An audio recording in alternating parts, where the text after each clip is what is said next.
alteración en el ADN, ¿sí? Necesito de un factor ambiental para que se pueda manifestar la enfermedad.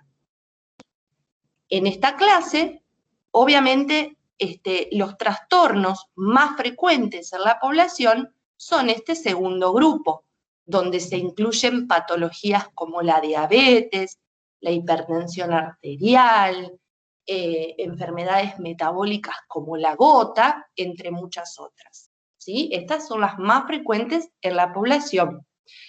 En esta clase vamos a desarrollar algunas, no todas, ¿sí? de las enfermedades que pertenecen a este primer grupo, donde la alteración genética es la única responsable de esa enfermedad. Entonces, y por supuesto, como les dije, son las menos frecuentes en la población. Estos trastornos, ¿sí? Los podemos dividir, a su vez, en otros dos grupos. Los trastornos monogénicos y cromosómicos. ¿Bien? Cuando hablamos de trastornos monogénicos, estamos hablando de aquellas patologías, ¿sí? Donde para que se desarrollen, donde existe alteración de un solo gen, ¿sí? Por eso monogénicos. Ustedes saben que un gen es una secuencia del ADN que tiene la capacidad de codificar una proteína, ¿no? Entonces, en estas patologías se afecta un solo gen, o sea, que codifica una sola proteína, ¿bien? Y se desarrollan las patologías.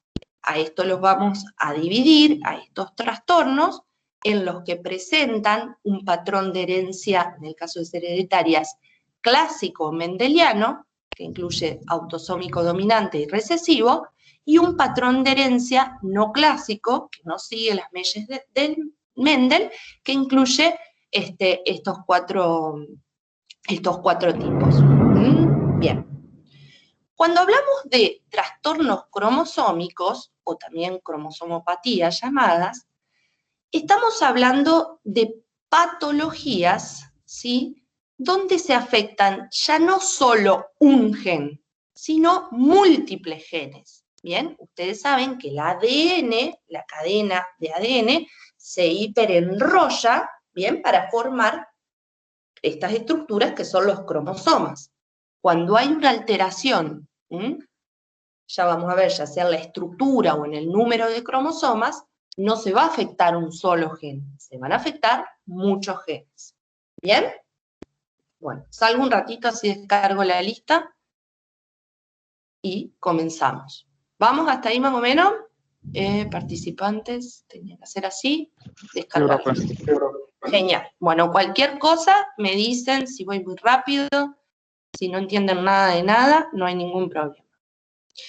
Bueno, entonces, como les dije en esta clase, vamos a desarrollar los trastornos de causa exclusivamente genética. ¿Bien? Vamos a comenzar por este primer grupo, seguido por este. Entonces, las enfermedades, como les dije, empezamos por el primer grupo. Bien, dentro de las monogénicas vamos a comenzar con aquellas que presentan un patrón de herencia autosómico dominante, que siguen las leyes de Mendel. Entonces, en estas patologías, ¿sí? Básicamente se van a alterar, ¿sí?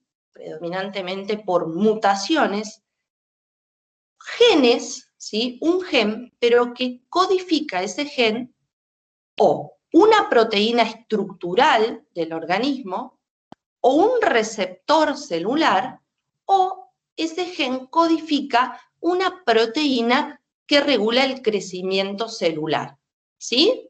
Entonces van a estar alterados genes que codifican proteínas estructurales, proteínas que son receptores, o que regulan el crecimiento celular.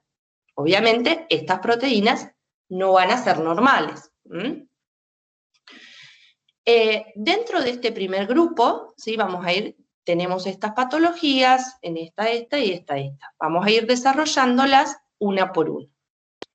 El síndrome de Marfan, ¿sí?, es un trastorno de los tejidos conectivos.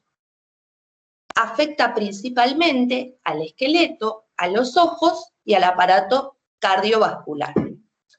La gran mayoría de estas patologías, del síndrome de Marfan, de esta patología, ¿sí?, los pacientes las heredan de sus padres, ¿sí?, y siguen un patrón de herencia autosómico dominante, como dijimos.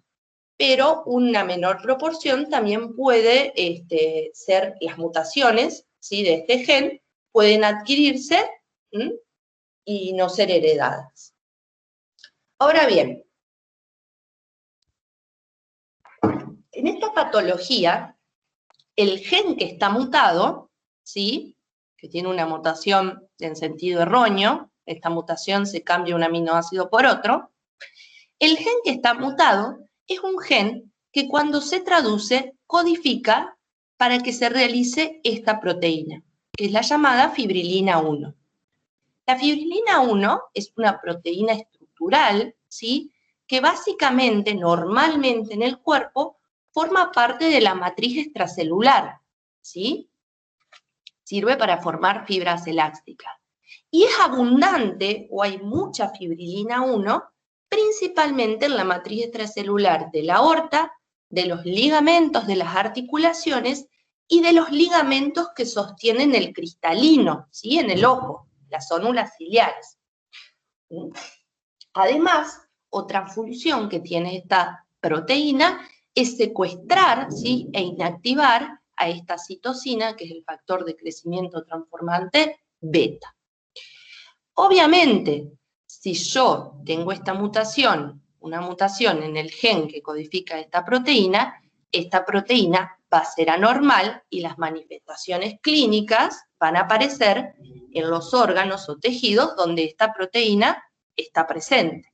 Entonces, un paciente que tiene síndrome de Marfan, básicamente va a tener, y lo más característico, es que tengan alteraciones a nivel del esqueleto, ¿sí? Básicamente son pacientes altos, con extremidades largas, dedos de las manos y pies muy afilados, largos, los ligamentos, ¿sí?, van a ser muy laxos, entonces las articulaciones se van a hiperextender. Suelen tener la cabeza alargada, lo que se denomina dolicocefalia, y además anomalías a nivel torácico, ¿sí?, como hundimiento o depresión del esternón, lo que se denomina pectus excavatum, acá lo vemos, o todo lo contrario, el esternón prominente, lo que denominamos tórax en palo.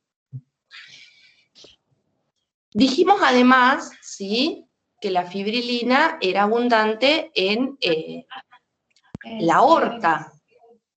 ¿Bien? Entonces, se afecta principalmente la aorta ascendente. Esta aorta, ¿sí?, al no tener esta fibrilina que le dé la resistencia y sea normal, se va a debilitar y la pared se va a dilatar. ¿Bien? Esta dilatación de la aorta puede tener una complicación, que es lo que llamamos disección de aorta, donde al ser tan débil la pared, se abre una luz secundaria entre la íntima y la media, y por esa luz entra a circular sangre, ¿sí? Incluso esta luz puede llegar hasta las ilíacas. Obviamente esto es una patología grave, ¿sí?, que puede terminar en una hemorragia evasiva y puede incluso ser la causa de esta complicación, puede ser muchas veces la causa de muerte de estos pacientes. Por otro lado, las válvulas cardíacas, principalmente la válvula mitral, se pueden afectar otras, pero principalmente se afecta esta, va a ser esas valvas mucho más débiles a tener esta proteína normal. Entonces, no van a cerrar bien. Estos pacientes pueden cursar con lo que denominamos insuficiencia mitral. Y esto a la larga puede llevar a una insuficiencia cardíaca.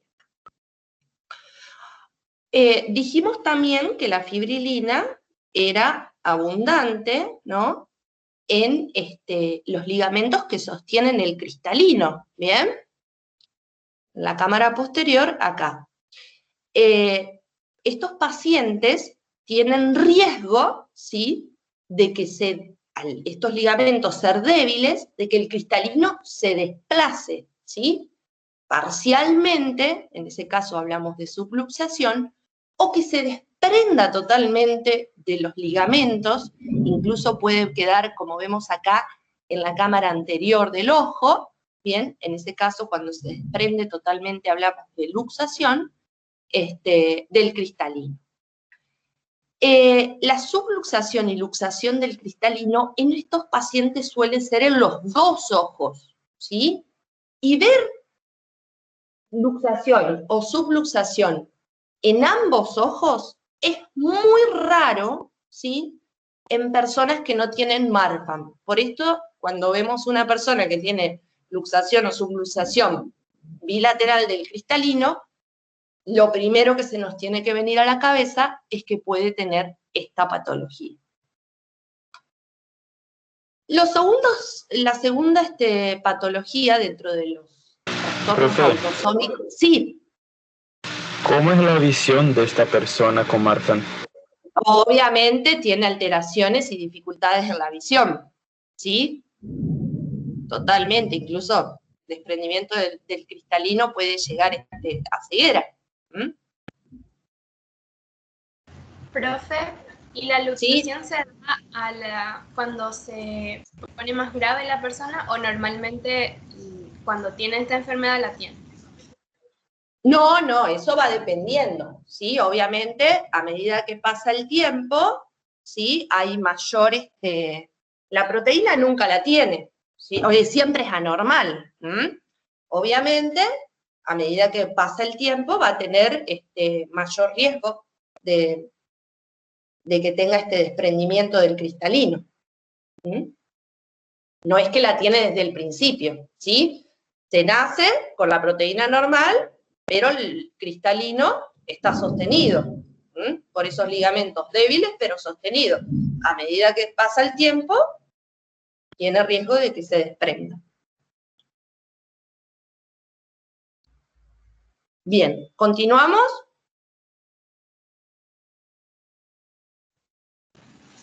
Sí, perfecto. ¿Estoy? Sí, genial. Bueno, otra de las patologías, ¿sí?, de tipo autosómico dominante, son los síndromes de Ehlers-Danlos. Los síndromes de Ehlers-Danlos, ¿sí?, son varios, o sea, es un grupo de enfermedades, no es que hay uno, ¿bien? Y todos difieren clínica y genéticamente, pero todos, este grupo de enfermedades, todas se caracterizan porque existe una alteración en la síntesis o la estructura del colágeno, ¿bien? Todas estas patologías se caracterizan porque tienen un colágeno anormal. Ahora bien, el colágeno en los tejidos normalmente sirve para unirlos y darles resistencia, ¿sí? Además, como ya vieron en la clase pasada, es importante para la reparación de los tejidos.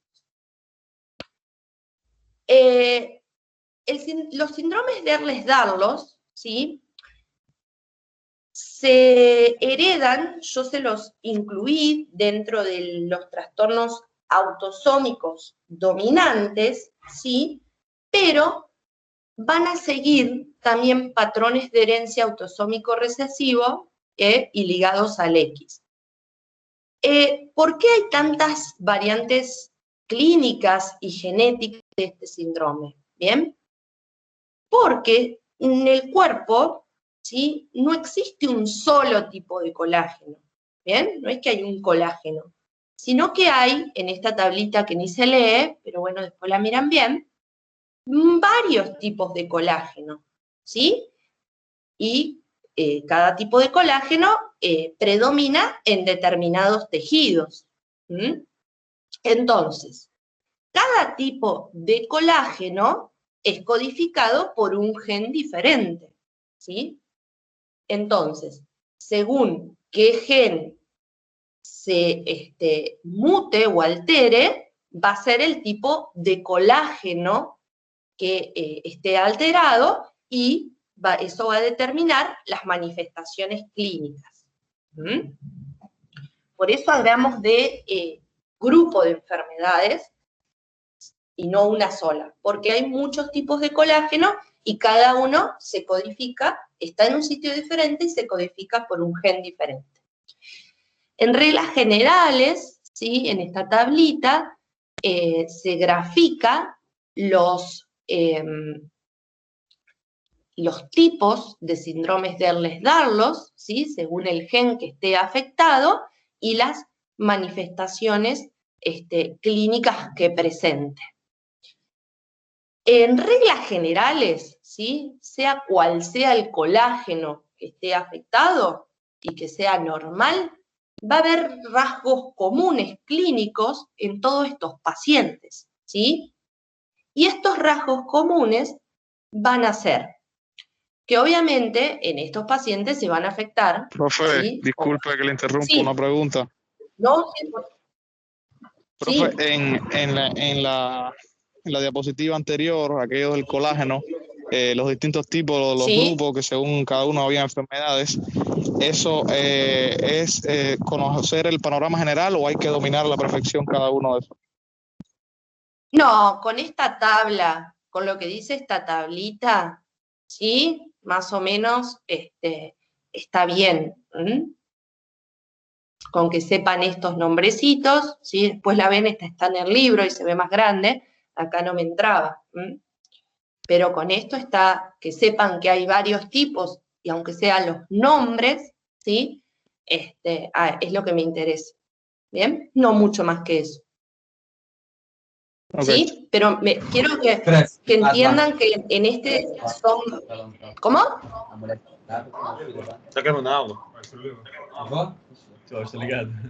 ¿Alguien me está preguntando algo?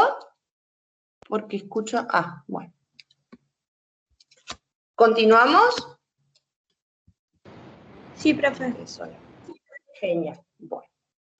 Entonces, sea cual sea el tipo, como les dije, de colágeno que esté afectado, hay rasgos comunes, ¿sí? Que caracterizan a todos estos síndromes. Básicamente, entonces, se van a afectar, o las manifestaciones van a aparecer en los tejidos que contienen mucho colágeno. ¿Bien? ¿Y qué le va a pasar? Dijimos que el colágeno daba resistencia. Estoy escuchando un ruido raro. Ay, perdón. Daba resistencia a los tejidos. Entonces, estos tejidos van a perder su resistencia. La piel, bien, que es abundante, tiene abundante colágeno, va a ser, como vemos acá, hiperextensible, pero a su vez, ¿sí? Va a ser débil y muy susceptible a tener traumatismos, al tener este colágeno anormal.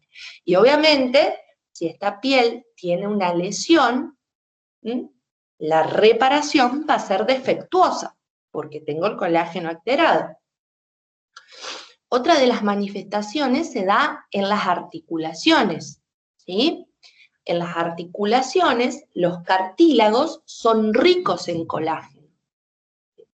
Entonces, estos pacientes van a tener articulaciones hipermóviles, ¿sí? Con una movilidad exagerada, y son muy frecuentes que estas articulaciones, digamos, se desplacen y se produzcan lo que llamamos luxaciones. ¿Bien?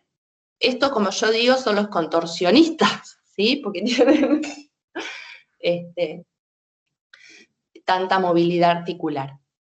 Lo más grave que puede pasar en estos pacientes, sí, es que va a haber órganos internos, ¿sí? Como el colon, arterias, la córnea e incluso la retina, que contienen colágeno, ¿bien? Y este colágeno, al ser débil y no darle resistencia, puede, en estos pacientes puede pasar que tengan rupturas de colon, de grandes arterias, de la córnea, incluso que se desprenda la retina, ¿sí? Estas son las cosas más graves que pueden pasar. Bien, entonces vimos esos dos trastornos donde lo que se afectaban, autosómicos dominantes, donde los que se afectaban eran proteínas, genes que codificaban proteínas estructurales, ¿bien? Ahora vamos a ver esta patología donde lo que se altera o lo que está mutado es un gen que codifica, ¿sí?, un receptor, específicamente el receptor de lipoproteína de baja densidad, ¿sí? O la LDL.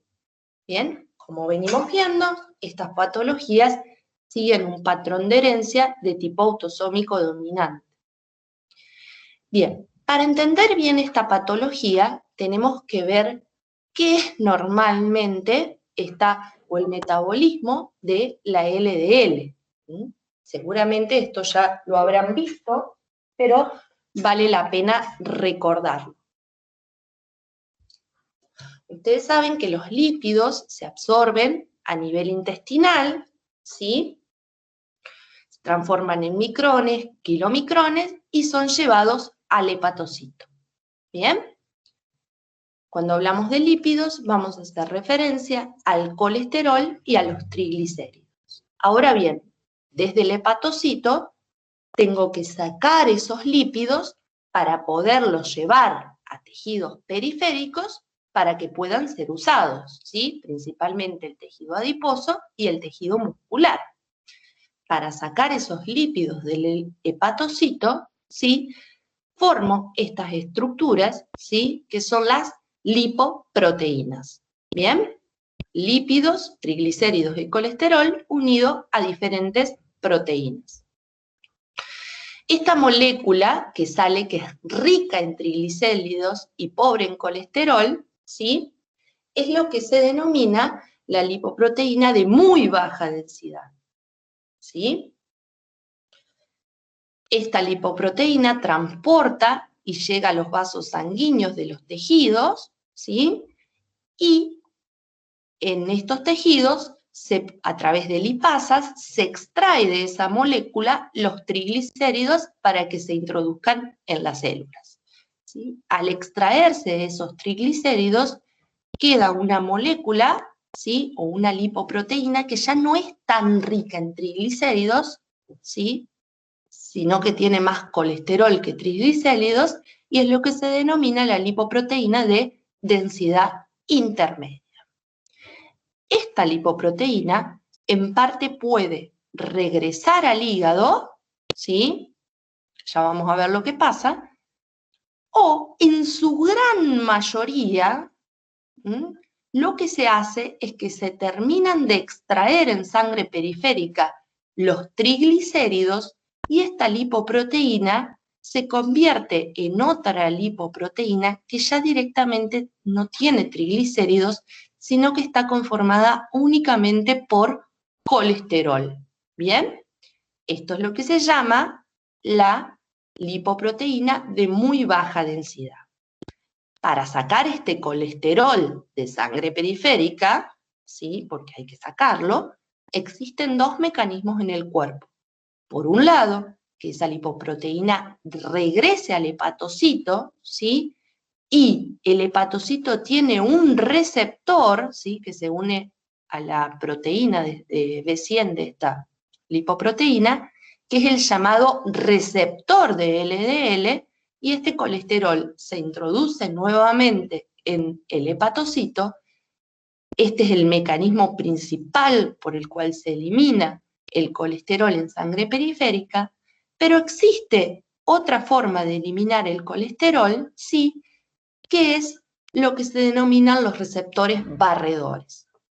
Ustedes saben que en el cuerpo existen los macrófagos tisulares, ¿bien?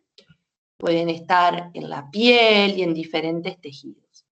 Los macrófagos, ¿sí?, tienen la capacidad de fagocitar este colesterol. Normalmente Una muy poca proporción de este LDL se elimina por esta vía.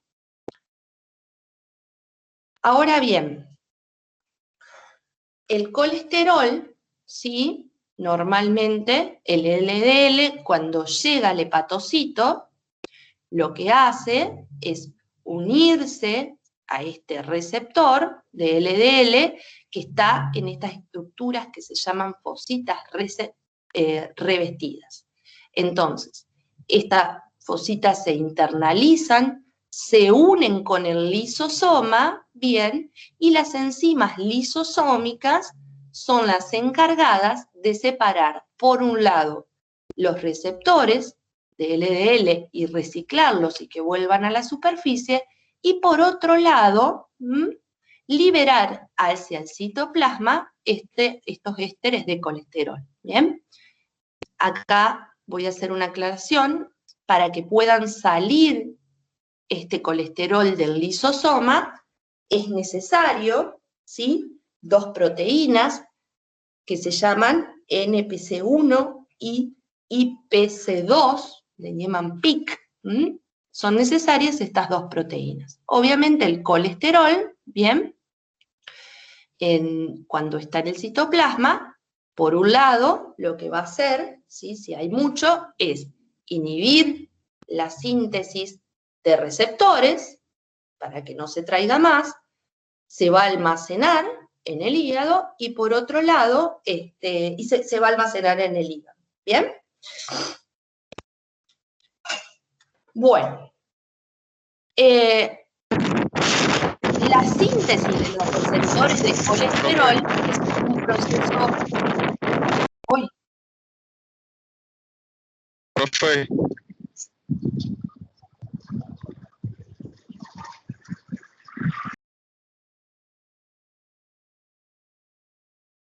Se silenció, profe.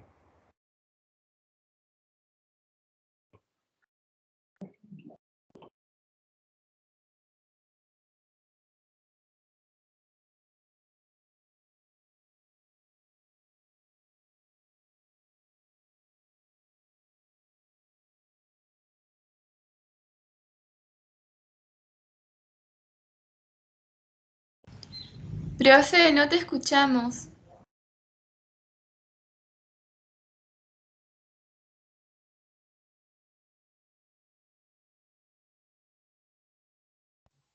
Ahí está, ¿ahí me escuchan? Fuerte y claro, profe. Sí, profe. Sí, profe. Perfecto, no sé por qué se me desactivó el micrófono. Bien. Bueno, entonces, la síntesis de los receptores del colesterol, sí. Disculpe, ¿puedes repetir las enzimas cuáles eran o las proteínas? No recuerdo cuáles son las que sacan el colesterol. Ay, que no te entiendo absolutamente nada. Él pidió para repetir las proteínas del colesterol, profe. ¿Las proteínas del colesterol? No, profe, las proteínas O sea, del que lisosoma. sacan Las enzimas que sacan el colesterol de la célula. Capaz que la NPC1 y Ah, NPC2. sí. La IPC, sí, eso. Genial, perfecto, ¿sí? Yo lo que les dije en esta diapositiva es que una vez que es internalizado el colesterol con su receptor, ¿sí? Se une a un lisosoma y dentro de este lisosoma hay enzimas que por un lado separan el colesterol de su receptor y el receptor se recicla, y por otro lado, ¿sí? Una vez separado el colesterol, necesito que salga del lisosoma. Para que estos ésteres de colesterol puedan salir hacia el lisosoma, se necesita de 2 proteínas o enzimas que se llaman, ¿sí? NPC1 y IPC2, ¿sí? También llamadas de Niemann-Pick. ¿Bien? ¿Se entendió? Sí, profe, gracias. ¿Sí? Ay, chico. Sí, profe. ¿Se escucha en el micrófono? Creo que tiene problemas. Ahí está. ¿Ustedes me están escuchando bien? Sí, profe. Sí, Sí, sí. Genial. Perfectamente. Continuamos entonces. Entonces, dijimos que en la hipercolesterolemia familiar lo que va a haber es una mutación, o mutaciones, ¿sí? En realidad no es una sola, de genes que codifican para que este receptor de LDL funcione correctamente. En estas patologías, ¿sí? Se han identificado más de 900 mutaciones que hacen que este receptor no funcione correctamente. ¿Bien? Entonces, estas mutaciones, que obviamente no vamos a desarrollar, se agrupan en 5 tipos, ¿sí? Que son estas acá. En las tipo 1, lo que se afecta es la síntesis, directamente, ¿sí? No hay síntesis del receptor de colesterol. En las tipo 2, ¿sí? Hay alteraciones en genes que codifican proteínas que sirven para que se pliegue correctamente esta molécula de colesterol cuando pasa del retículo endoplasmático al Golgi. En las de tipo 3, ¿sí? Sintetizamos el receptor, ¿bien? Pero este receptor está alterado y no puede unirse a la molécula, al LDL, en el sitio acá de unión, ¿sí? No se puede unir la LDL a su receptor. Esas son las de tipo 3. En las de tipo 4, ¿sí? Hay mutación de proteínas que están en esta fosita donde estaban los receptores, entonces el LDL se une al receptor, pero esta fosita no puede internalizarse hacia el citoplasma. Y en las de tipo 5, bien, se produce todo esto perfectamente, pero hay proteínas, ¿sí? Que sirven para separar el colesterol como dijimos, del LDL en el lisosoma, y estas proteínas no están presentes, por lo que el colesterol queda encerrado dentro del lisosoma. Las más frecuentes son las de clase 2. Entonces, sea cual sea, ¿sí? La mutación que tenga el paciente, todas se van a caracterizar clínicamente. ¿Por qué? Porque básicamente yo no puedo sacar el colesterol o el LDL de la sangre periférica, entonces va a estar aumentado en sangre periférica. ¿Bien? Es lo que llamamos hipercolesterolemia. El hecho de que esté este colesterol en sangre periférica va a llevar a que este colesterol, ya vamos a ver esta patología que es la aterosclerosis, pero que se deposite en la pared de los vasos sanguíneos, ¿bien? Y que se forme una placa.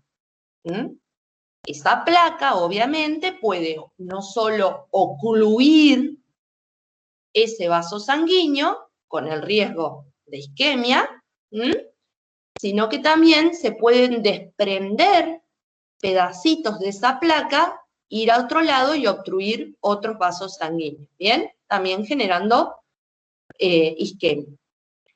Por otro lado, vieron que dijimos que el colesterol, para salir de sangre periférica, principalmente, voy a volver a la diapositiva de acá, ¿sí? Tenía este mecanismo, unirse a los receptores e ir al hepatocito. Pero que existía otro mecanismo, que era el de los macrófagos que lo fagocitaban, ¿bien? ¿Qué pasa? Y los macrófagos no tienen receptor de LDL para fagocitar esta molécula. Entonces ellos su función la siguen cumpliendo normal. ¿Qué pasa? En estos pacientes, como no puedo sacar o volver a poner este colesterol en el hígado, se va a sobrecargar este otro sistema. O sea, los macrófagos de los tejidos van a empezar a fagocitar este colesterol que hay tanto en sangre. ¿Bien? La presencia, ¿sí? El hecho de que yo tenga macrófagos, ¿bien? llenos de colesterol en diferentes tejidos, va a formar estas lesiones que denominamos xantomas, ¿bien? Y estas van a estar predominantemente en la piel y en los tejidos. Entonces, como dijimos, estos macrófagos tisulares van a estar cargados de lípidos, de colesterol, en diferentes tejidos. Esto, por ejemplo, sí, en la piel y en los tendones. Se va a manifestar clínicamente como estas placas o nódulos, ¿sí?, amarillentos, ¿bien? Y si yo miro esta lesión a la microscopía, ¿sí?, en este caso tenemos una piel, la capa córnea, la epidermis, en la dermis vamos a ver que está llena, ¿sí?, acá de estas células, que acá las tenemos a mayor aumento, que son células grandes con un núcleo redondeado y un citoplasma muy abundante que tiene un aspecto espumoso, se dice, ¿sí? Que básicamente estos son los macrófagos que están llenos de colesterol. Bueno, voy a tener que ir más rápido. ¿Vamos bien hasta ahí? Sí, profe. Mientras yo tomo agua. Genial.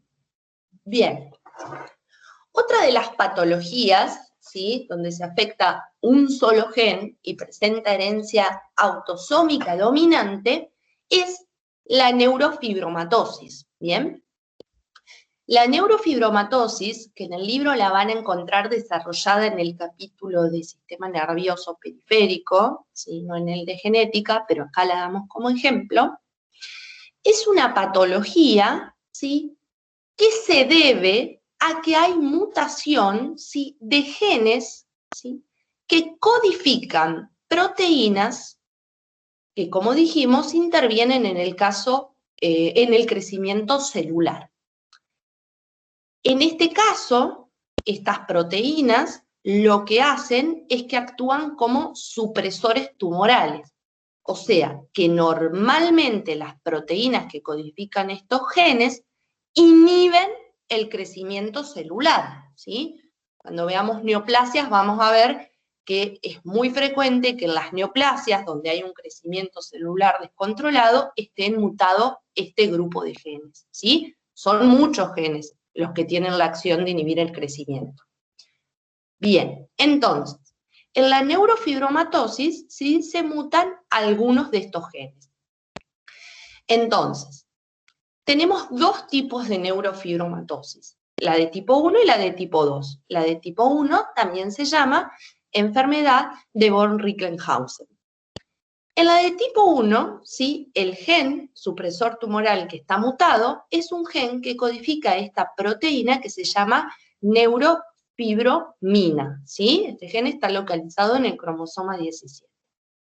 Estos pacientes, ¿sí?, básicamente al tener esta proteína mutada, lo que va, en el organismo, esta proteína alterada va a repercutir, ¿sí?, manifestándose de la siguiente manera. Por un lado, estos pacientes van a ser propensos, van a tener, y esto es muy característico, a desarrollar estas neoplasias benignas, ¿sí?, que aparecen en los nervios periféricos, o se originan en las células de la vaina de los nervios periféricos, que se llaman neurofibromas, ¿bien? Estos neurofibromas van a aparecer en la piel, ¿sí?, subcutáneos o un poquito más profundos. En este caso, cuando son profundos, decimos que son plexiformes.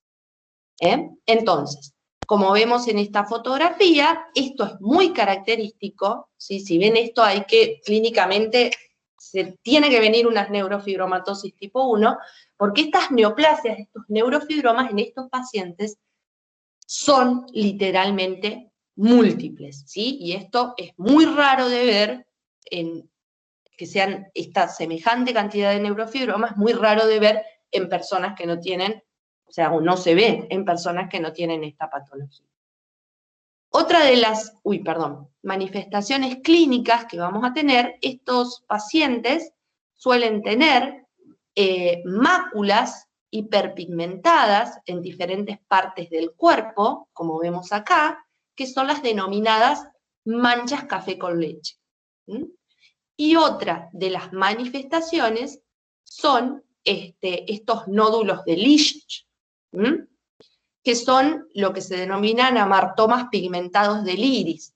Vamos a ver también estas máculas o estas manchas marrones, ¿sí?, que se deben a que hay mucha melanina en el iris, ¿sí? Estos son los 3 componentes de la neurofibromatosis tipo 1.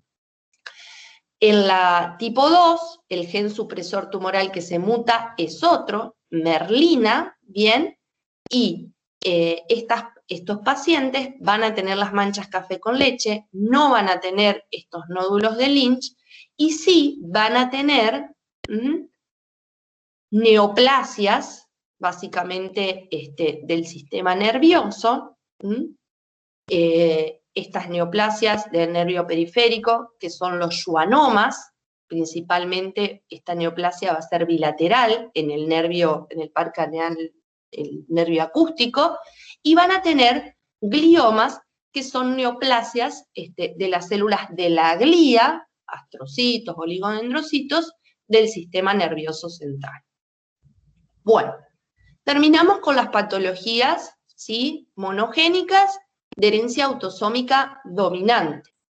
Ahora vamos a pasar a las monogénicas, ¿sí?, que presentan un patrón de herencia autosómico recesivo.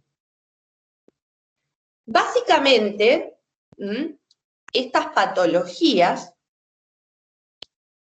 se deben a que hay mutación de un gen que codifica siempre enzimas, ¿sí? Acá lo que va a estar alterado, ¿sí?, que voy a tener menor cantidad o directamente no voy a tener, es una enzima. O sea, siempre y en reglas generales, las patologías donde estén alterados genes que codifican enzimas son de herencia autosómica recesiva. En este caso, a las patologías las vamos a dividir en estos 3 grupos, ¿sí? La alcaptonuria, que es una patología en sí, las enfermedades que se deben a depósito de glucógeno y las enfermedades, ¿sí?, por depósito lisosómico. En todas estas, en reglas generales, ¿sí?, ustedes saben que un sustrato, ¿bien?, sea cual sea, para degradarse necesita una enzima. Si yo no tengo la enzima que degrada ese sustrato, glucógeno o lo que sea, obviamente ese sustrato se me va a empezar a acumular en la célula, ¿bien? Y obviamente el hecho de tener este sustrato que se está acumulando en la célula va a repercutir sobre la función de esa célula. Esa es la base de todos estos trastornos. ¿Se entendió eso? Que es importante. Sí, profe. Genial. Por favor. ¿Cómo? ¿Podría repetir, por favor, que mi internet aquí se cayó un poco? Bien, que yo lo que les decía, a ver si me sale igual, es que ustedes saben que una enzima, una de las funciones de las enzimas, es degradar, ¿sí?, a componentes que puedan eliminarse o que cumplan otra función, sustratos, ¿sí? Convertir un sustrato en otro. Ahora bien, si yo no tengo la enzima que convierta ese sustrato en otro que pueda eliminarse, degradarse o cumplir otra función, al no tener esa enzima yo no lo puedo convertir y ese sustrato se me va a empezar a acumular en la célula. Y el hecho de que se acumule en la célula va a intervenir sobre la función celular. No sé si lo dije igual, pero bueno. Bien, entonces, ¿se entendió? Sí, se entendió. Muchas gracias. Entonces, vamos a empezar, ¿sí?, en este grupo de enfermedades, las tesaurismosis también llamadas, que básicamente se deben a que se deposita o se acumula un sustrato en los lisosomas de las células, ¿sí? Esas son las enfermedades por depósito de los lisosomas. Ustedes saben que los lisosomas, que son el aparato digestivo, se lo llama, de las células, tienen diferentes enzimas, como la elastasa, la lisozima, etcétera, ¿sí?, que se llaman hidrolases ácidas, que tienen la función de degradar macromoléculas complejas, ¿sí?, diferentes sustratos, hacia otros sustratos, ¿sí?, que puedan ser solubles o que puedan eliminarse. Lo que degrada un lisosoma, ¿sí?, estas macromoléculas, pueden provenir de componentes intracelulares, ¿sí?, que se producen cuando hay un recambio metabólico de los orgánulos intracelulares, o pueden ser componentes extracelulares que necesitan degradarse, que son introducidos por fagocitosis. Bueno, ahora bien, básicamente, es lo que les repetí, al no tener una enzima, ¿sí?, en este cuadrito lo podemos ver bien, yo necesito una enzima para poder degradar un sustrato y ese sustrato degradado pueda salir del lisosoma. Si a mí me falta la enzima que degrada ese sustrato, ¿sí?, al no degradarlo no va a poder salir del lisosoma y se va a empezar a acumular. Obviamente, ¿sí?, este lisosoma se va a volver más, lo que yo digo, más gordito, ¿sí?, se va a llenar de ese sustrato, ¿sí?, y va a interferir el hecho de tener muchos lisosomas grandes en una célula, en el citoplasma de una célula, obviamente esa célula no va a funcionar correctamente. Entonces, ¿cuáles son las enfermedades? Porque hay un montón, por depósito lisosómico, ¿sí?, donde falta o hay actividad de una enzima de los lisosomas. La primer patología es la enfermedad de Tay-Sachs, ¿bien? En esta patología hay una mutación en un gen que codifica una enzima que se llama exosaminidasa A, ¿bien? Esta enzima, normalmente presente en los lisosomas, hace que se degraden, ¿sí?, estos lípidos que se denominan gangliósidos GM2. ¿Bien? Entonces, ¿qué es lo que va a pasar? Al no tener esta enzima, no se van a degradar estos gangliósidos y estos, que son lípidos, se van a acumular en los lisosomas de las células. Pero se van a acumular en los lisosomas, ¿sí?, no de todas las células del cuerpo, sino principalmente en células que contienen muchos gangliósidos GM2, que básicamente son las células nerviosas, ¿sí? Dentro de las células nerviosas tenemos las neuronas del sistema nervioso central, ¿bien? También las de la glía, pero básicamente las neuronas. Tenemos las células ganglionares, ¿sí?, presentes en los ganglios autónomos del sistema nervioso periférico, y las células nerviosas que se encuentran en la retina. Además, ¿sí?, de acumularse en las células nerviosas, también pueden acumularse en células del hígado, del vaso, del corazón. Pero principalmente las manifestaciones clínicas en estos pacientes se deben a que se acumula en estas células nerviosas. Entonces, ¿qué es lo que va a pasar?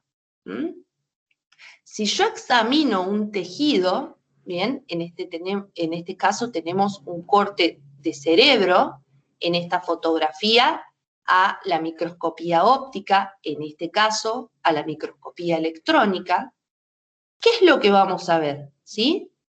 Los lisosomas de las neuronas se van a llenar de estos gangliósidos. Entonces, yo una neurona, la voy a ver, acá está el núcleo, con este citoplasma grande, va a ser una célula balonizada, es lo que se dice, ¿sí? Se vuelve bien redondita, como una pelotita, ¿bien?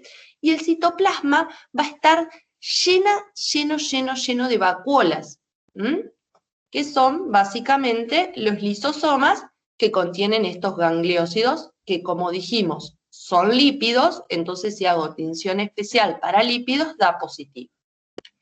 En el caso, ¿sí?, de que yo observe estas neuronas a la microscopía electrónica, voy a ver, ¿sí?, estas estructuras en forma de espiral, en capas de cebolla, dentro de los lisosomas. Bien, obviamente, ¿qué es lo que va a pasar?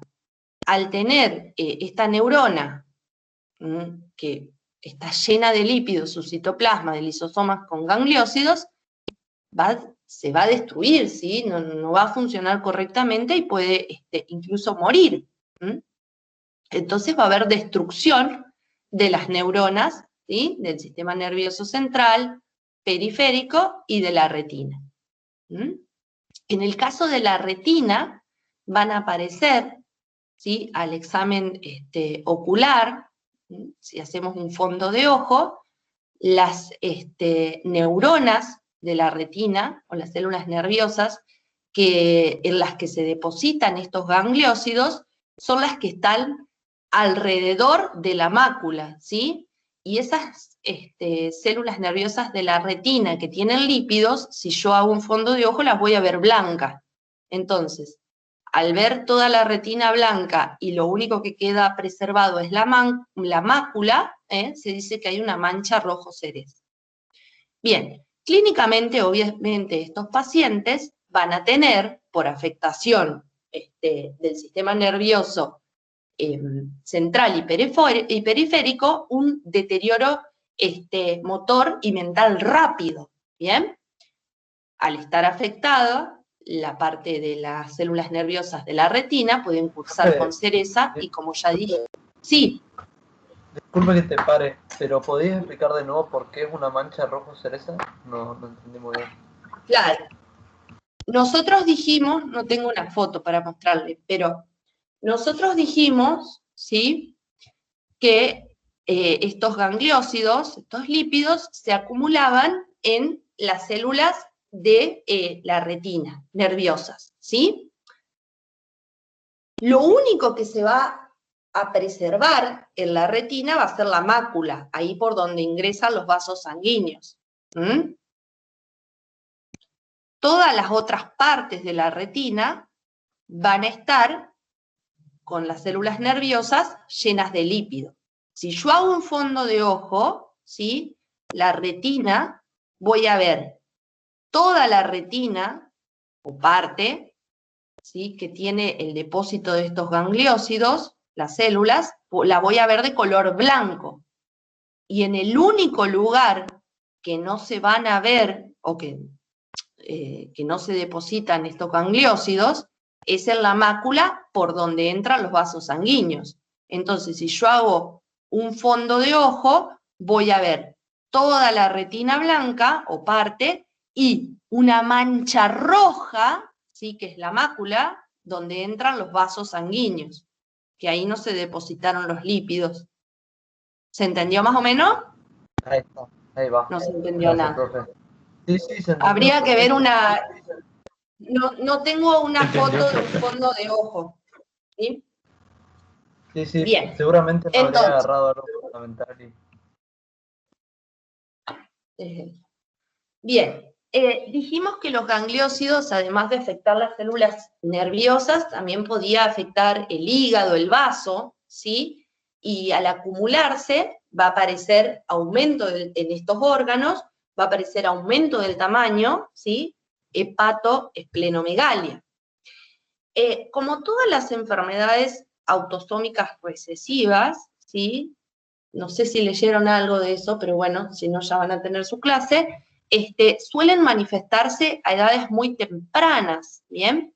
Y esta es una enfermedad que no solo se manifiesta tempranamente, sino que los pacientes mueren a los 2 o 3 años, ¿sí? Debido a que literalmente hay un gran deterioro mental y motor. Bien, otra de las enfermedades por depósito de tipo lisosómico, que ahora es perfecto, es la enfermedad de Niemann-Pick, ¿sí? Las dividimos en tipo A y tipo B. En esta patología, ¿sí?, se afecta un gen que lo que hace es codificar una enzima que se llama esfingomielinasa. Al no haber esta enzima, lo que no se degrada y se acumula es la esfingomielina. Básicamente, esta esfingomielina se va a acumular en las neuronas, o sea, en el sistema nervioso central y periférico, pero también en los macrófagos que forman parte del sistema mononuclear fagocítico, ¿sí? Si recuerdan, cuando hablamos de sistema mononuclear fagocítico, hablamos de esos macrófagos, ¿sí?, que están y que residen permanentemente en tejidos como el sistema nervioso, que es la microglía, el hígado, que son las células de Kupffer, los ganglios linfáticos, el vaso, la médula ósea, ¿bien? En los macrófagos de estos sitios es donde se va a acumular esta esfingomielina. Entonces, hay este celular, perdón, pero lo voy a silenciar porque me cansó.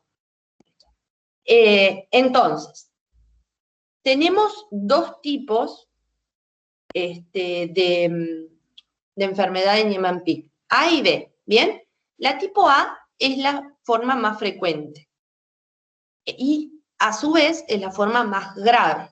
Se produce en lactantes, es muy grave, estos pacientes mueren en los primeros 3 años de vida y básicamente, ¿sí?, esta esfingomielina se acumula de forma difusa en células nerviosas, tanto del sistema nervioso central, periférico, incluso las de la retina, también estos pueden cursar como con estas manchas rojo cereza, como la enfermedad anterior, y también no solo afecta a nivel nervioso, sino que también se acumula en todos estos macrófagos, ¿sí?, tisulares, especialmente los del hígado y los del vaso, ¿sí? La tipo B, a diferencia de la tipo A, no hay afectación de las células nerviosas, ¿sí? Por esto es una forma más leve. Sí hay acúmulos en los macrófagos del hígado, del vaso, por lo que los pacientes pueden tener hepatoesplenomegalia. Pero, a diferencia de los anteriores, como esta es una forma más leve y no hay afectación del sistema nervioso, estos pacientes pueden llegar a adultos.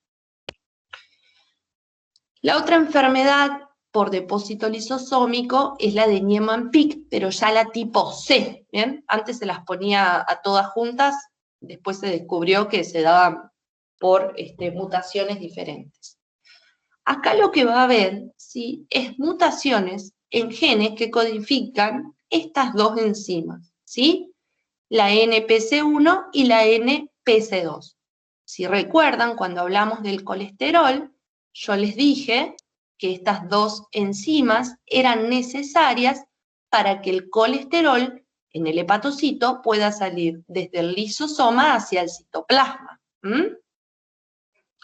Entonces, estas dos enzimas, por un lado, intervienen en lo que les nombré previamente, pero también, ¿sí?, transportan no solo intervienen en el transporte del colesterol desde los lisosomas hacia el citoplasma, sino que también de gangliósidos de estos lípidos GM1 y GM2. Sirven para que salga esto y esto desde el lisosoma hacia el citoplasma. Al no tener estas dos enzimas, obviamente, se me van a acumular en los lisosomas tanto gangliósidos como colesterol. ¿Bien? Entonces, básicamente, ¿en qué tejidos? En los tejidos del sistema nervioso central y del hígado con sus correspondientes manifestaciones. La última enfermedad por depósito lisosómico que vamos a tratar, sí. Esta persona va a tener hepatomegalia, la de Niemann-Pick tipo C. Exactamente, sí, sí, sí. Siempre que se acumule en estas enfermedades, cuando hablemos que se acumule algo en el hígado, en el vaso, va a producirse aumento del tamaño de ese órgano. Y obviamente no va a funcionar correctamente, ¿no? Va a tener alteraciones en su función. Bien. ¿Seguimos? Sí, sí, profe. Sí. La última de las enfermedades por depósito lisosómico que vamos a ver es la enfermedad de Gaucher. ¿Bien? Dentro de este grupo de enfermedades por depósito lisosómico, ninguna es frecuente, pero esta es la más frecuente, ¿sí? O sea, es la más frecuente de las enfermedades por depósito lisosómico. Acá lo que hay, ¿sí?, es mutación en genes que codifican una enzima lisosomal, que es la glucocerebrosidasa. La glucocerebrosidasa lo que hace es degradar glucocerebrósidos. Entonces, al no tener esta enzima, se van a acumular en los lisosomas glucocerebrósidos. ¿Bien? En enzimas, en lisosomas, ¿de qué células se van a acumular esta sustancia? De los macrófagos, ¿sí? En los lisosomas de los macrófagos que forman parte del sistema mononuclear fagocítico. O sea, macrófagos del sistema nervioso, microglía, del vaso, del hígado, de los ganglios y de la médula ósea, ¿sí? Entonces, y obviamente esos van a ser los órganos más afectados. Dentro de la enfermedad de Gaucher existen 3 tipos, ¿sí? La de tipo 1, también denominada del adulto crónica o no neuronopática, este es el tipo más frecuente, y estos glucocerebrósidos, ¿sí?, no se acumulan en los macrófagos del sistema nervioso central. Entonces este paciente, por eso es no neuronopática, no va a tener manifestaciones del sistema nervioso, de alteraciones del sistema nervioso. Sí se acumulan en los macrófagos del sistema mononuclear fagocítico y principalmente en los lisosomas de los macrófagos que están en la médula ósea, ¿sí? Ustedes saben que la médula ósea está adentro de los huesos y del vaso. La tipo 2, básicamente, o neuronopática aguda, que acá, en la tipo 1, la enzima todavía tiene un poco de actividad, hay un poquito de actividad. En esta directamente no tengo enzima, ¿sí? Y acá sí, estos gangliósidos, glucocerebrósidos, perdón, se van a acumular tanto a nivel del sistema nervioso central como del hígado y del vaso, ¿sí? Los macrófagos de todo. Obviamente esta forma más grave. Y la tipo 3 es una forma intermedia entre ambas. Bien, entonces, dijimos que se acumulaban glucocerebrósidos en los lisosomas de los macrófagos. ¿Bien? Entonces, estos macrófagos que van a estar llenos de glucocerebrósidos en su citoplasma, ¿bien? Tienen los lisosomas llenos, los vamos a denominar células de Gaucher, ¿bien? Estos macrófagos, esto no sé qué es, pero pónganle que es una biopsia de médula ósea, ¿sí? en la médula ósea vamos a ver esto es una tinción con hematoxilina eosina, esta es una tinción de Giemsa, por eso se ve azul. Estos macrófagos llenos de glucocerebrósidos van a ser células grandes, que van a tener un núcleo, uno o más, en este caso uno, y que ese núcleo va a estar localizado bien en la periferia, cerquita a la membrana plasmática. Eso es lo que se llama núcleo excéntrico. Y el hecho de este citoplasma estar lleno de lisosomas con glucocerebrósidos, cuando yo lo miro, le va a dar el aspecto, ¿sí? O va a tener un aspecto fibrilar, el citoplasma, que dice que se parece a un pañuelo de papel arrugado. Ese es el aspecto que tiene el citoplasma de estas células. Obviamente, estos macrófagos, ¿sí? Llenos de glucocerebrósidos, o esta célula de Gaucher, puede estar en los diferentes órganos, ¿no? Como el hígado, el vaso, la médula ósea, todo esto. Entonces, clínicamente, estos pacientes, si está afectado el vaso, que es lo que se afecta, vimos, con más frecuencia dentro de los órganos, van a tener aumento del tamaño del vaso, lo que se llama esplenomegalia. Por otro lado, al tener estos macrófagos o estas células de Gaucher en la médula ósea, ¿sí? Esta médula ósea va a estar llena, se va a expandir y va a producir dolor óseo. Incluso pueden llegar a debilitarse los huesos y que este paciente tenga fracturas patológicas. Por otro lado, estos pacientes, al tener la médula ósea hematopoyética llena de estos macrófagos o células de Gaucher, van a hacer que en esta médula ósea no pueda producir las células sanguíneas, como son los glóbulos rojos, las plaquetas y los leucocitos. Entonces estos pacientes van a tener lo que se denomina pancitopenia, disminución de glóbulos rojos, de glóbulos blancos y de plaquetas. Y por otro lado, otra de las manifestaciones, ¿sí? Dependiendo del tipo, son manifestaciones nerviosas como deterioro mental y convulsiones cuando hay acumulación de estos macrófagos en el sistema nervioso central.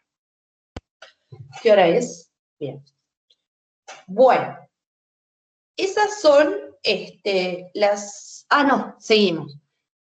Creí que pasábamos a la otra. La última de las enfermedades, ¿sí? Debidas a defectos o de enzimas lisosómicas, es las denominadas mucopolisacaridosis. Bien, acá lo que hay es que hay mutación de genes que codifican enzimas, ¿sí? Que degradan los mucopolisacáridos. Los mucopolisacáridos, ¿sí? Son todos estos, que no se los voy a leer, pero lo importante es saber que normalmente forman parte de la matriz extracelular de algunos tejidos. Entonces, básicamente, son muchos los mucopolisacáridos y cada uno tiene una enzima que lo degrade. Según la enzima que falte o que no tenga su función, va a ser el mucopolisacárido que se va a acumular. Por eso decimos que tenemos 7 variantes de mucopolisacaridosis. La gran mayoría, ¿sí? Excepto esta, que es el síndrome de Hunter, son autosómicas recesivas.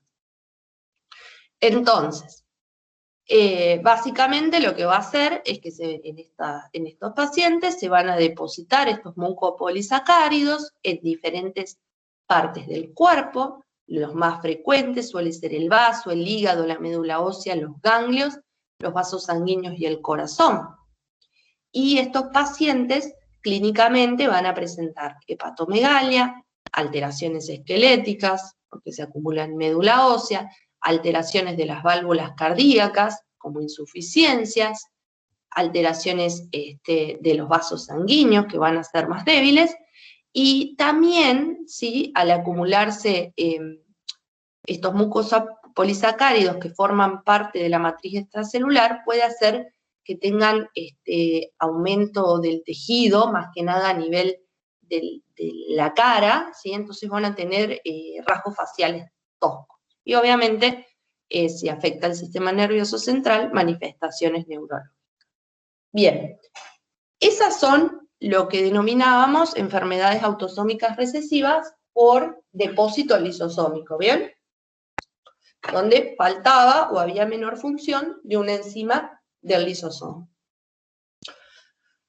Ahora vamos a pasar, ¿sí?, a otros trastornos también autosómicos recesivos, pero que ya no son por que faltan enzimas de los lisosomas, ¿sí?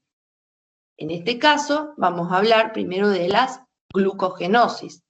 Las glucogenosis, que también es un grupo de patologías, básicamente es que faltan enzimas, ¿sí?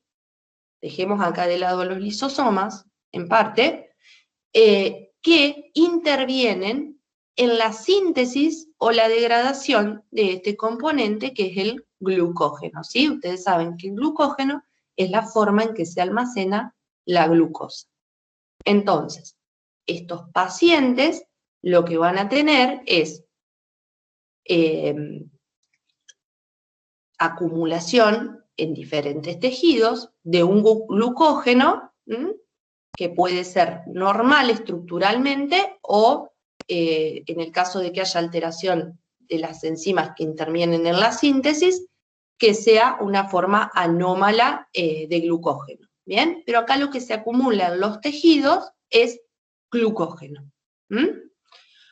Acá yo no les puse la figurita, pero para la síntesis y la degradación de el glucógeno intervienen múltiples enzimas, ¿sí? Por eso es que tenemos múltiples tipos de glucogenosis según el gen de qué enzima es el que está afectado. ¿Bien? En reglas generales, pese a que sean muchas las enzimas que pueden faltar o estar alteradas, a las glucogenosis se las divide, ¿bien?, a todo este gran grupo, en 3 grupos según afecten. ¿Qué sitio afecten? ¿Sí? Si afectan principalmente el hígado, si afectan principalmente el músculo esquelético o si tienen una afectación sistémica de varios órganos. ¿Bien? Entonces, las glucogenosis, ¿sí?, que se incluyen en las formas hepáticas, donde hay afectación básicamente del hígado, se caracterizan porque hay un déficit de enzima que degrada el glucógeno. Entonces, lo que va a suceder es que este glucógeno se va a acumular en los hepatocitos, ¿sí? Van a aumentar de tamaño y eso clínicamente se va a traducir en una hepatomegalia. Por otro lado, estos pacientes, al no poder degradar el glucógeno, no lo van a convertir en glucosa. Entonces, estos pacientes en sangre periférica suelen tener disminuida la glucosa, que es lo que se denomina hipoglucemia. Un ejemplo de un tipo de glucogenosis que afecta al hígado es la de glucogenosis de tipo 1, ¿sí? Donde falta esta enzima, que es el déficit, que es la glucosa 6-fosfatasa. Estos pacientes también cursan con aumento del tamaño del riñón, ¿bien? Bueno. En las glucogenosis donde se afecta principalmente el músculo estriado, ¿bien? En este grupo de glucogenosis faltan enzimas también que degradan el glucógeno, entonces el glucógeno se va a acumular en el músculo esquelético.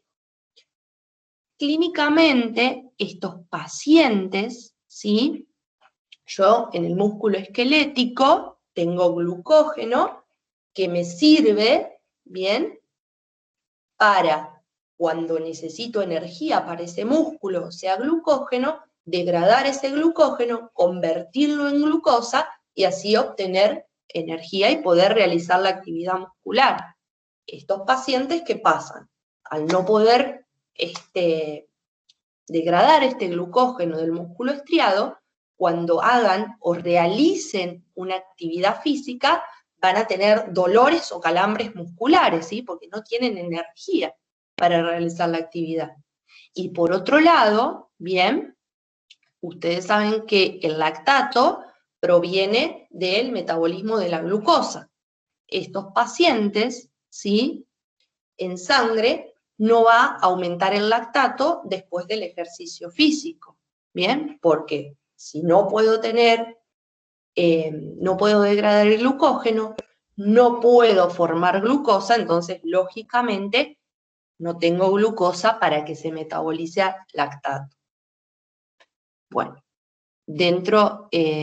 un ejemplo de este tipo de glucogenosis, de esta forma, es la de tipo 5. Y el último tipo, esto es una enfermedad en sí, ¿sí?, es la enfermedad de Pompe, de glucogenosis. En este caso, ¿sí?, esta patología la puse aquí, pero es también una enfermedad por depósito lisosómico.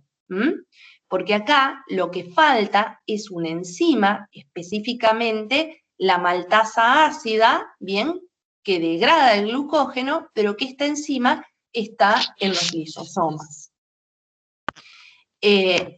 Obviamente no voy a poder degradar el glucógeno, este glucógeno se va a acumular en los lisosomas de las células de todo el cuerpo, ¿sí?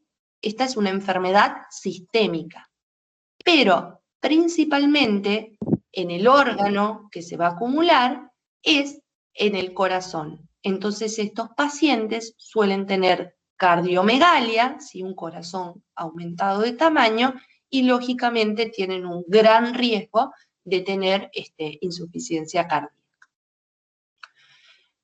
¿Qué hora es? Ah, estamos re bien. Profe, ¿Están una pregunta. despiertos? Sí, la que quieras. Te la puedo responder. ¿Viste cuando estabas hablando ahí de las glucogenosis recién?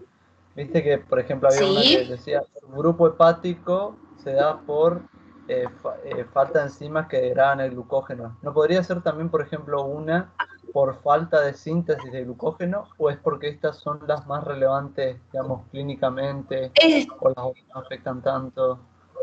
Claro, estas son las más relevantes, ¿sí? Hay un montón.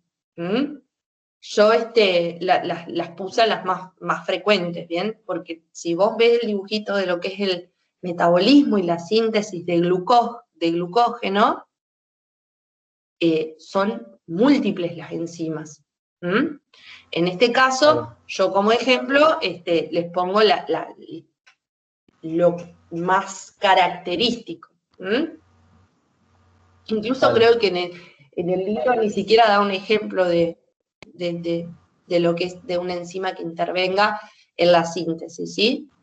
Pero acuérdense que siempre que haya afectación de una enzima que intervenga en la síntesis, lo que se va a depositar es un glucógeno que estructuralmente va a ser anormal.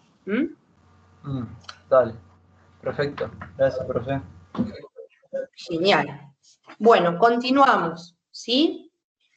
La última de las enfermedades de autosómicas recesivas monogénicas es la alcaptonuria, ¿bien? En esta patología lo que falta es una enzima, una oxidasa, que degrada el ácido homogentísico, no me sale la palabra, perdón, ¿bien? Esto es un componente que proviene del metabolismo de la tirosina, ¿bien? Al no haber esta enzima, este ácido se va a acumular en el cuerpo. Y principalmente este ácido se va a unir al colágeno, ¿bien?, de diferentes tejidos conectivos, principalmente de los tendones y del cartílago. Entonces, el hecho de que este ácido se una a estos tejidos conectivos, a este colágeno, le va a conferir, bien, a esos sitios una pigmentación negro-azulada, ¿bien? Van literalmente, estos tejidos van a quedar de un color oscuro, ¿bien? Es lo que se llama oncronosis. Por otro lado, estos pacientes, al depositarse este ácido en las articulaciones, en el cartílago, obviamente ese cartílago va a ser mucho más propenso a lesionarse y estos pacientes pueden tener diferentes artropatías. Otra característica de estos pacientes es que este ácido se elimina por orina, ¿bien? Entonces estos pacientes van a tener una orina, como vemos en la fotografía, de un color literalmente negro o más oscuro. Bien, terminamos con lo que eran las enfermedades genéticas donde se afectaba un gen, un solo gen, ¿bien? Y vimos las autosómicas dominantes, que seguían un patrón de herencia autosómico dominante, y las que seguían un patrón de herencia autosómico recesivo. Ahora vamos a ver aquellas enfermedades genéticas donde hay alteración de un gen, ¿sí? Pero que no siguen esos patrones de herencia mendeliana, ¿bien? Esto es lo que llamamos que siguen un patrón de herencia no clásico, ¿sí? Los mendelianos es el patrón de herencia clásica. Todos estos otros son los que siguen un patrón de herencia no clásico, ¿bien? Pues no siguen los otros. En estas enfermedades que siguen estos patrones de herencia tenemos varias, ¿bien?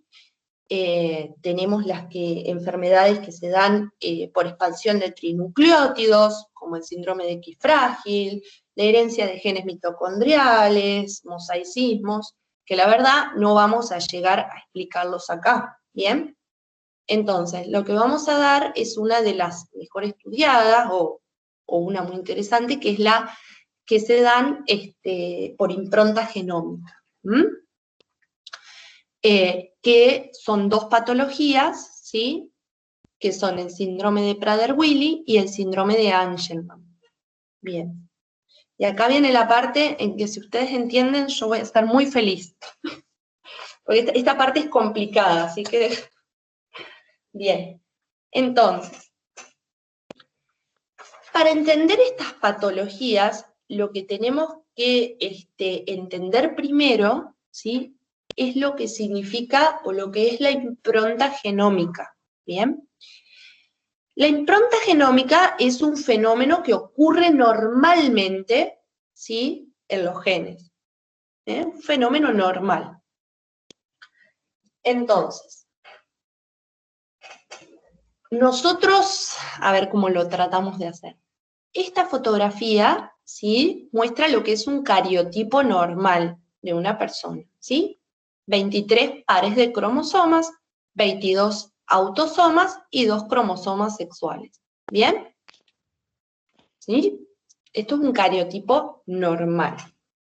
Entonces, cada uno de los cromosomas, ¿sí? Es un par de cromosomas, tiene una parte, ¿sí? Material genético que es aportado por el padre, y otra parte, material genético, que es aportado por la madre, ¿sí? Acuérdense que el óvulo y el espermatozoides hacen meiosis, entonces tienen la mitad del material genético.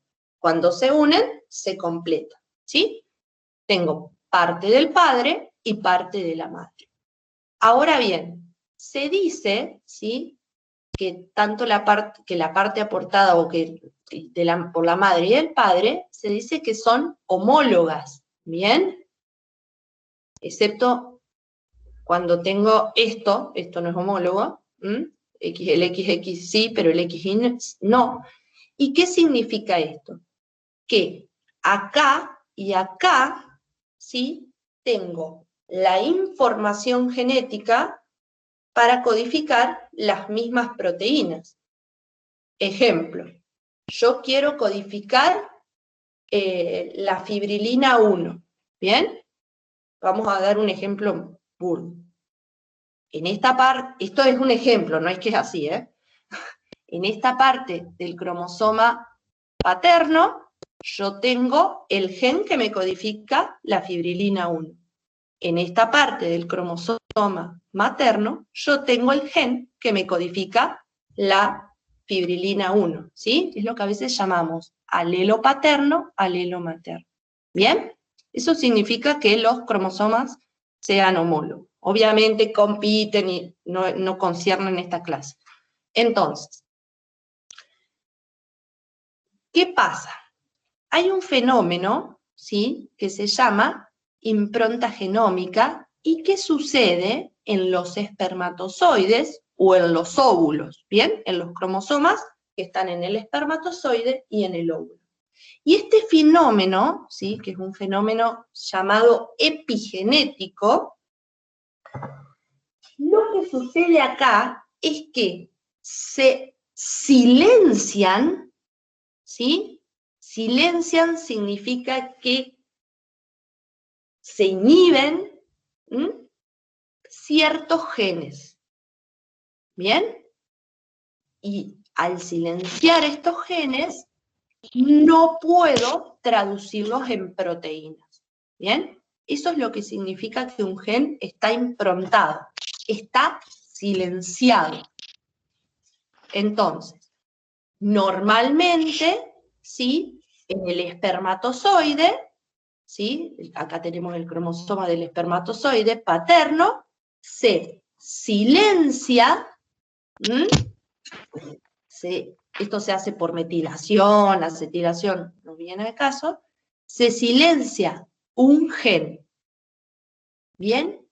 Y en el cromosoma materno también se silencia otro gen. Ahora bien, no es que se silencia el mismo gen, ¿sí? Son genes diferentes los que se silencian. Entonces, como les dije, esto es un proceso que sucede normalmente. Obviamente, en el espermatozoide se silencia este gen porque dice, esperando o teniendo la esperanza de que cuando se una con el óvulo, el cromosoma homólogo tenga abierto este gen y por ende pueda producir la proteína. Lo mismo sucede en el cromosoma del óvulo materno. Silencio este gen, que no va a poder codificar proteínas, pero yo sé que cuando este cromosoma se me una con el cromosoma paterno, el del espermatozoide, yo sé que este gen en el cromosoma paterno va a estar abierto y va a codificar la proteína. ¿Bien? Al fin y al caso, una persona, esto pasa no en todos los cromosomas, ¿sí? El mejor estudiado es el cromosoma 15. Perdón que no les dije eso. Entonces, una persona que recibió del espermatozoide este cromosoma paterno y del óvulo este cromosoma materno, al fin y al cabo, bien, para sintetizar esta proteína que está silenciada acá, que no puede codificarse, el cromosoma paterno, como lo tiene abierto, puede hacer la proteína, ¿bien? Lo mismo sucede acá. El cromosoma paterno tiene silenciado este gen que codifica una proteína, pero como el gen homólogo en el cromosoma materno está abierto, se puede codificar la proteína. Entonces, esto es un fenómeno normal, ¿sí?, donde genéticamente, pese a que estén silenciados,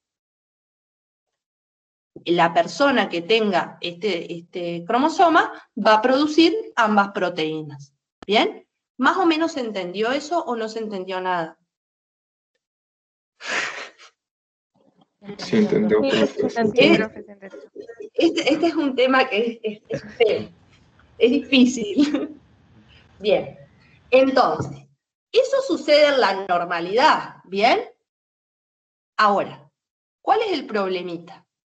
Yo dije, en el cromosoma paterno, yo silencio un gen porque sé que el materno lo va a tener abierto y voy a producir la proteína. Ahora, y lo mismo el cromosoma materno, ¿sí? Silencia otro gen distinto al del paterno y lo silencia porque sabe que confío en que en el cromosoma paterno, este gen va a estar divino. Ahora, ¿qué pasa? En el caso, ¿sí?, de que suceda una mutación, específicamente una delesión, una pérdida de material genética del cromosoma materno, ¿bien? Y acá es donde se desarrolla la patología. Cuando el cromosoma paterno se encuentre con el materno, el gen que tiene abierto va a codificar perfectamente la proteína. Ahora bien, él cerró este gen, ¿sí?, que codificaba una proteína, esperando que el cromosoma materno lo tenga abierto, entonces tenemos proteína. ¿Qué pasa? Hubo una mutación, una delesión, que hizo que haya pérdida del material genético. Por ende, el cromosoma materno no puede producir esta proteína. Y el paciente que tenga esta mutación, o sea, delesión del cromosoma 15 materno, va a tener una enfermedad que es el síndrome de Angelman. ¿Sí? Como Profe, dijimos, pregunta. sí. En el cromosoma paterno que está silenciado, ¿no puede volver a funcionar normal? No, no, está silenciado. Bien. Listo, está metilado y se silenció. Bueno, entonces, como dijimos, las regiones que se silencian, ¿sí?, no son las mismas, los genes no son los mismos que en el cromosoma materno que en el paterno, ¿bien? Son diferentes. Entonces, en el caso, ¿sí? Entonces, repito, cuando existe delesión, pérdida del material del cromosoma 15 de la madre, ¿sí?, va a faltar específicamente la proteína violeta, que es la que codifica el gen que está silenciado, y el paciente va a tener esto, que es lo que se llama síndrome de Angelman. Ahora bien, cuando esa delesión afecta, ¿sí?, al cromosoma paterno, ya no va a faltar como acá la proteína lila, sino que va a faltar la celeste, otra proteína. Entonces, por eso se va a producir otra enfermedad. En este caso, sucede exactamente lo mismo. El gen que tiene abierto, ¿sí?, el cromosoma materno, produce la proteína, mientras que el gen que tiene cerrado y que debería producir la proteína, el cromosoma materno, no se produce, entonces falta la proteína. ¿Bien? En este caso, cuando hay una delesión en el cromosoma 15 de origen paterno, ¿sí?, y falta la proteína celeste, se los estoy diciendo muy así, pero lo que va a tener el paciente es el síndrome de Prader-Willi, ¿sí? Entonces, esto básicamente es como una misma alteración genética, que es la delesión del cromosoma 15, puede producir dos síndromes diferentes, ¿bien? Porque en este falta una proteína y en este falta otra proteína. Ahora bien, ¿qué hora es? Me queda muy poquito tiempo. Estas son las características clínicas del síndrome de Angelman, ¿bien?, de lesión del cromosoma 15 materno y del síndrome de Prader-Willi, ¿bien? Estos pacientes suelen cursar con retraso mental, ataxia, ¿sí?, o sea, movimientos descoordinados, convulsiones, y risa inoportuna. En el síndrome de Prader-Willi, cuando hay lesión del cromosoma 15 paterno, estos niñitos van a tener retraso mental, baja estatura, músculos laxos, suelen ser obesos, manos y pies pequeños y falta de desarrollo de las gónadas, ¿sí?, o poco desarrollo. Bien, entonces, Terminamos con lo que son las enfermedades monogénicas, donde había afectación de un gen, ¿sí?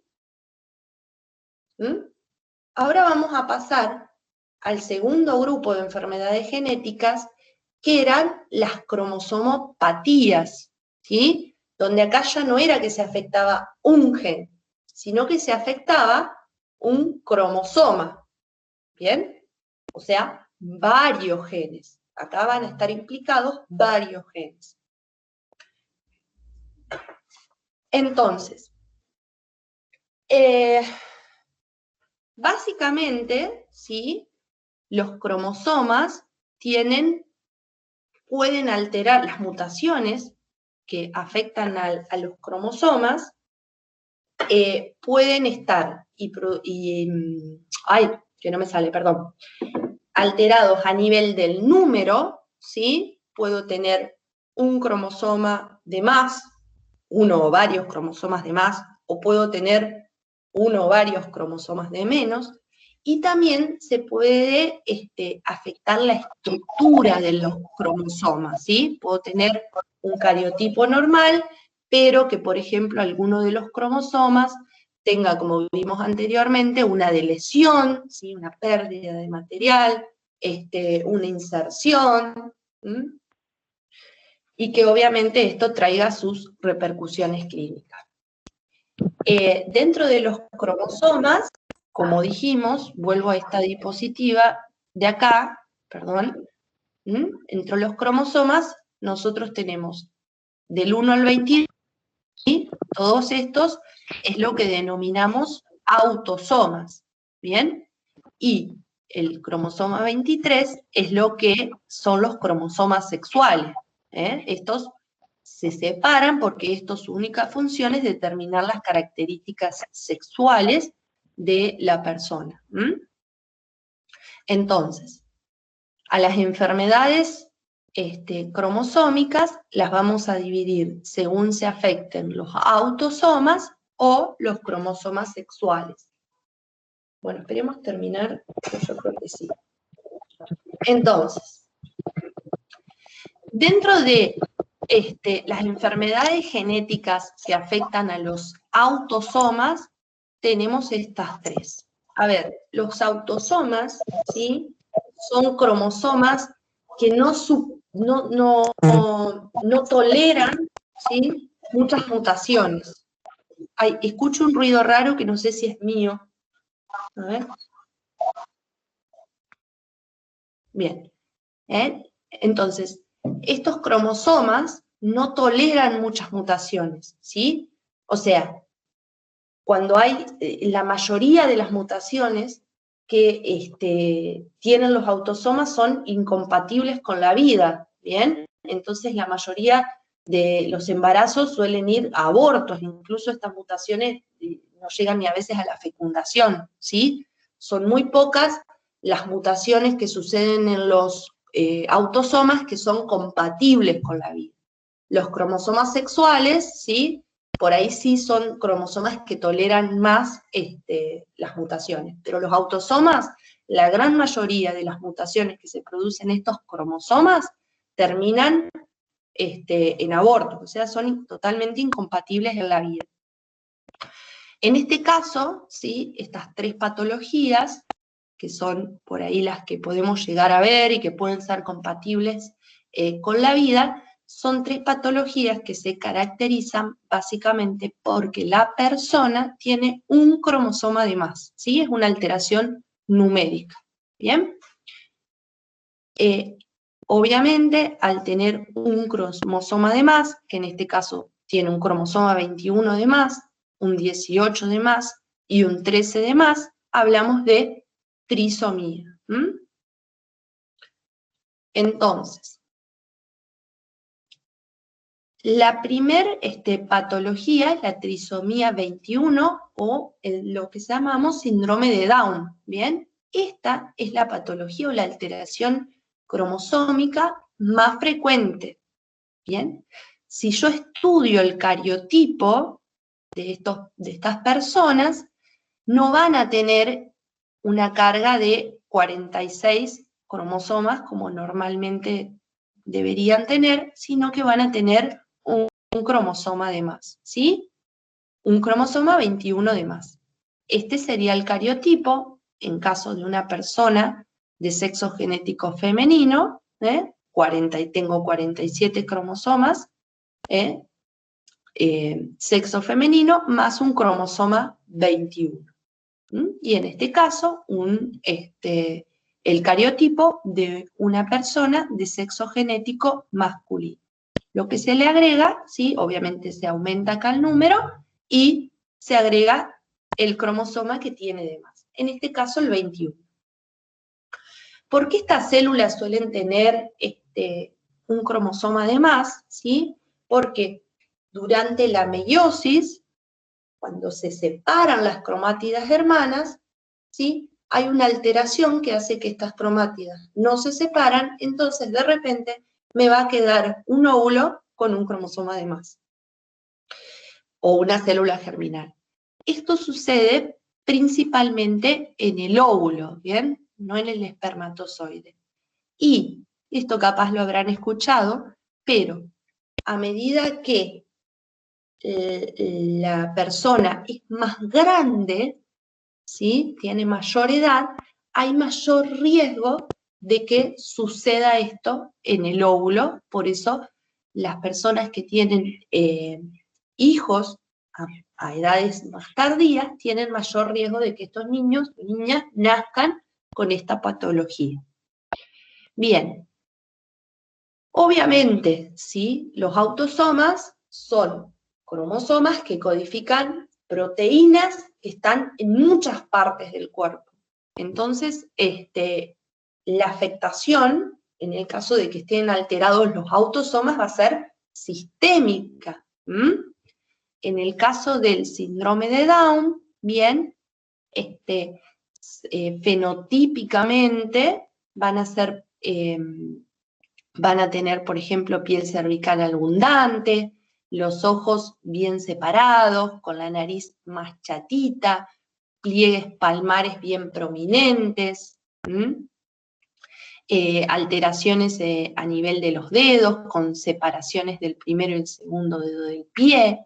Estos pacientes suelen tener cardiopatías congénitas, ¿bien? Y tienen alto riesgo de tener neoplasias sanguíneas como las leucemias.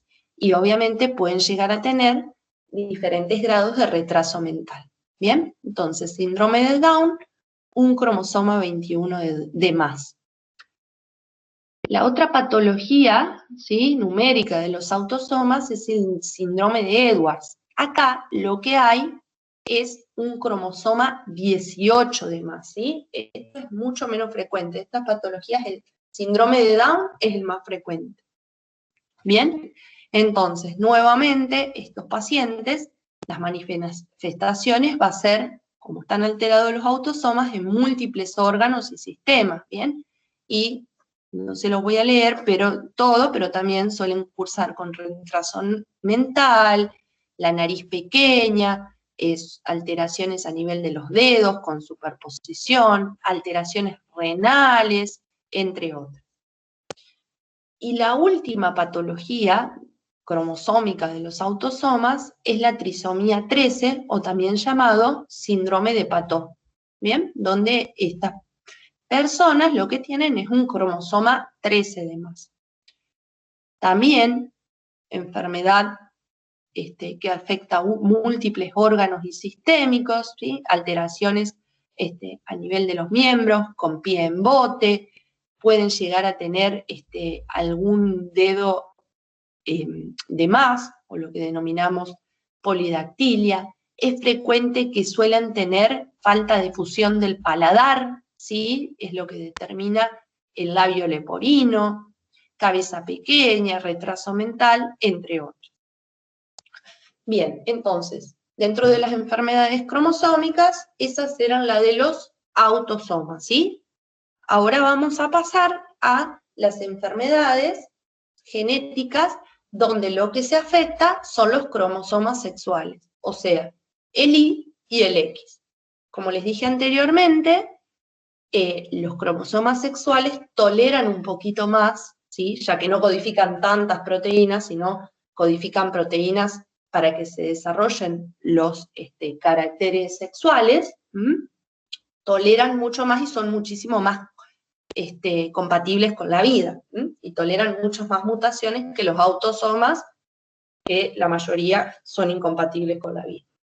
Entonces, dentro de las enfermedades genéticas, ¿sí?, cromosómicas de los cromosomas sexuales, tenemos estas tres. El síndrome de Klinefelter, o también llamado hipogonadismo masculino, aparece cuando una persona de sexo genético masculino, o sea que tiene un cromosoma Y, tiene más de un cromosoma X, ¿sí? Puede tener 1 de más, 2 de más, 3 de más, 4 de más. Lo importante en este caso es que tiene más de un cromosoma X, ¿sí? En este caso, que tenga 2, el cariotipo sería 47, ¿sí? 2 cromosomas X y un Y. ¿Cómo se va a manifestar esta patología? ¿Sí? Estas pacientes suelen tener poco retraso mental, pero ¿qué pasa? Básicamente, al tener otro cromosoma Y, va a haber mayor cantidad de estrógenos, ¿sí? Porque hay mayor de hormona folículo estimulante y LH, ¿bien? Y menos testosterona. Entonces estos pacientes lo que van a tender, por un lado, es a feminizarse, ¿bien? Por ejemplo, puede haber crecimiento de las mamas, lo que denominamos ginecomastia, y por otro lado, al tener baja la testosterona, ¿sí?, no se van a desarrollar los caracteres sexuales secundarios, como el vello púbico, etc. Y los testículos, al haber tan poca testosterona, van a ser atróficos. ¿Bien? Obviamente, estos pacientes que tienen un testículo atrófico no van a producir espermatozoides y van a ser estériles. En el síndrome de Turner, ¿sí?, acá hablamos de que hay hipogonadismo en pacientes con fenotipo femenino, o sea, afecta a mujeres, y se debe a que en este caso falta un cromosoma X. ¿Bien? En el otro había un X de más, era un hombre genéticamente que tenía un cromosoma X de más. En este, genéticamente es una mujer porque tiene un X, pero falta el otro cromosoma X. Entonces, clínicamente, ya tenemos que terminar, ¿bien? Estos pacientes van a tener esta patología cuando son niños o lactantes, ¿sí?, que es el higroma quístico, dilatación de los linfáticos de la región cervical. Cuando ya son mayores tienen lo que se denomina cuello alado, malformaciones cardíacas. Obviamente, ¿sí?, acá lo que hay básicamente es poco estrógeno, ¿bien? Entonces va a haber falta de desarrollo de caracteres sexuales secundarios, como el desarrollo de las mamas, el vello púbico. Y, por otro lado, ¿sí?, al no haber estrógenos ni nada, los ovarios se van a atrofiar, vamos a observar estas estructuras que son los que se llaman cintillas ováricas, y obviamente esta mujer, al tener los ovarios atróficos, va a tener una menopausia antes de haber tenido la menarca, ¿sí? No va a, lógicamente, menstruar y, ni hablar, obviamente ese ovario atrófico no va a producir y no va a tener óvulos, ¿sí? Por lo que va a ser estéril. Y por último, ¿sí?, y ya en 2 segundos terminamos, ¿sí? La última. Sí. Profe, una pregunta. Ahí en el síndrome de Turner, ¿no también estos pacientes no presentaban copromimia con coprolalia? O sea, gestos y malas palabras que salían solos. Nunca lo he escuchado. No, vos estás hablando del Tourette. El de Tourette. Claro. Ese es otro síndrome, el síndrome de Tourette. Del Turner, la verdad, nunca lo leí ni lo escuché. No te voy a mentir. Debe ser el otro síndrome que es el de Tourette. ¿Mm? ¿Sí? No sé qué. Sí, profe, ok, gracias. Perfecto. Bueno, y por último, ¿sí? Dentro de la alteración de los cromosomas sexuales, ya esto no en el número, sino que son más que bien alteraciones estructurales que llevan a esto, vamos a hablar del hemafroditismo y el pseudohemafroditismo. ¿Bien? El hemafroditismo es una patología rarísima, pero básicamente dice que una persona tiene en su cuerpo tanto tejido ovárico y testicular. Tiene un ovario de un lado y un testículo del otro, o tiene una sola masa que tiene ovario y testículo. ¿Bien? Eso es el hemafroditismo. Puede darse en cualquier cariotipo en hombres y mujeres. Lo más frecuente es que se dé en personas con cariotipo femenino y con una carga normal del número. ¿Bien? El pseudohemafroditismo, ¿sí? Tenemos el que se da en personas que tienen un genotipo femenino y personas que tienen un genotipo masculino, ¿sí? Que tienen X y que tienen Y. En este caso, estas personas, ¿sí? Lo que van a tener es que a nivel interno, los genitales internos, ¿sí? Útero, ovarios, trompa, van a ser normales y van a ser femeninos. Pero los genitales externos, ¿sí? Vulva, van a ser de caracteres ambiguos o incluso se dice que virilizados, ¿sí? Aumento del tamaño del clítoris, etc. ¿A qué se debe esto? ¿Sí?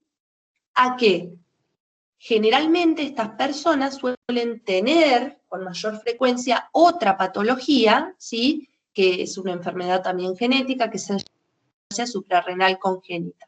Estas pacientes, ¿sí? Ustedes saben que la suprarrenal, la corteza, secreta andrógenos, ¿bien? Entonces, al estar hiperplásica hay mayor cantidad de andrógenos que actúa sobre los genitales externos. Bien, y cuando hablamos de pseudohemafroditismo masculino, ¿sí? Son personas de sexo genético masculino, como en la anterior, los órganos internos, o sea, los testículos son normales, pero los órganos genitales externos tienden a feminizarse. ¿Bien? ¿En qué personas pasa esto? En personas que suelen tener otra patología subyacente.